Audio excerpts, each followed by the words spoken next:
O Muslims, let me tell you something that you should need to know. There's a report that's been put out.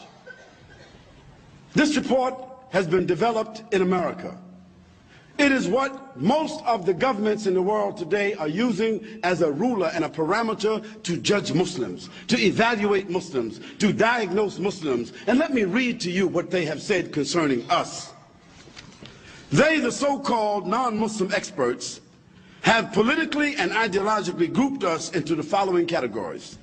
They said that the Muslims of the world are of basically 4 different kinds. They're talking about Ta'ifiyya now. They are fundamentalists, they are traditionalists, they are modernists, and they are secularists. Let me define those terminologies for you. Fundamentalist means those people who are saying we want to go back to the Quran and the Sunnah. We want to establish the Quran and the Sunnah. We want to follow the 3 generations of Islam. No, we do not want bid'ah. We don't want ghulu. We don't want excess. We want Islam, the Quran, and the Sunnah, and all our actions, and that's it. They call us, those who say that, fundamentalists. Although in Islam there's nothing called fundamentalism. Then there are the traditionalists. These are the people who also say they follow the Quran and the Sunnah, but they hold on to a certain classical tradition. They say we are Hanafi. They say we are Hanbali. They say we are Shafi'i. They say we are Maliki. Although those 4 men, Ahmad ibn Hanbal, Imam Shafi'i rahimahullah, Abu Hanifa, Imam Malik, although those are our fathers, those are our scholars, those are the mujtahideen of Islam and the greatest people who brought dalil to us from those generations, no doubt.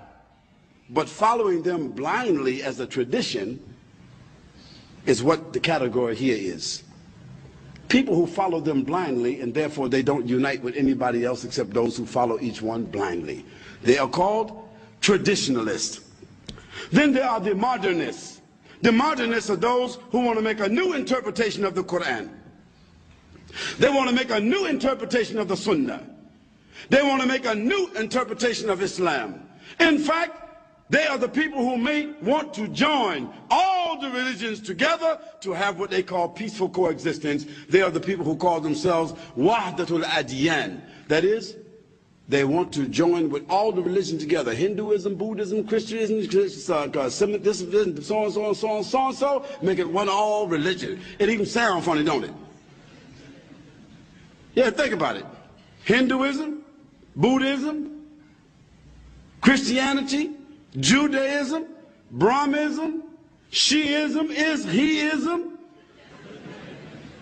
They want to bring all the religions all together with respect, and everybody want to go down the road together. We will overcome. See, that's what we want to do. This is called Wahdatul Adyan, making all, it sounds nice, one world religion. I don't know who would be the head of that, maybe the Pope. They got the most money. Or it might be the mayor of Jerusalem. Or it might be Jacques Chirac. Or it might be Mr. Howard. Or it might be Mr. Bush. Or it might be whoever. We don't know who might become the leader of this new world religion. But the people who call for that among the Muslims, they are the misguided people, and they have joined the enemies of Islam. No matter how intellectual they are, no matter how sincere they are, no matter how educated that they are, they have joined the camp of the enemies of Allah subhanahu wa ta'ala, and they have said by doing so that Allah subhanahu wa ta'ala has not given to us the haqq, and that this deen of the Quran and the Sunnah and the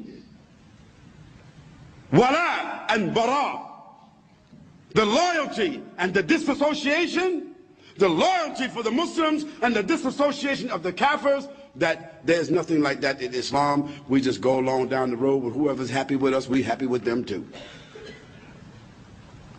O Muslims, they have come up also with a formula.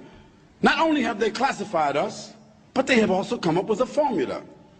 to deal with every category, and how to create hostility and opposition between the different categories.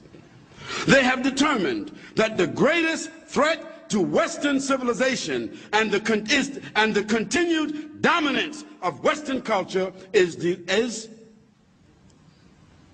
to make sure that the Muslims never reestablish a global identity, and that there is no opportunity ever for them to reestablish the Khilafah. Let me repeat that point to you. They have determined that the greatest threat to Western civilization and the continued dominance of Western culture is to make sure that no nation among the Muslims develop among themselves a global identity. And secondly, they never, ever have the ability to reestablish the Khilafah. Now, this is in their protocols. This is what you should understand. This is what they are preserving. This division is subtle and hidden, meaning that most Muslims wouldn't even know it. Therefore, it is more difficult to recognize than to treat. The non-Muslims who consider themselves as authorities and experts on Islam and Muslims have observed the following. Listen to this, please.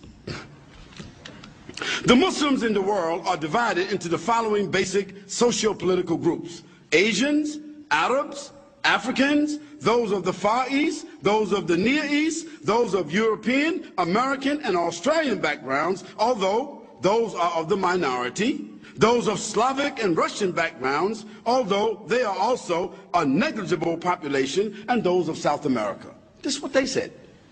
Look how they divide us. Our objective is to polarize these ethnic groups. That means to keep these ethnic groups from uniting together and exploit their cultural differences. In this way, we can maximize our global agenda and we can minimize any global threat from them. Subhanallah. Look how clear they are. Look how bold they are. Look how blatant they are. And look how accurate they are.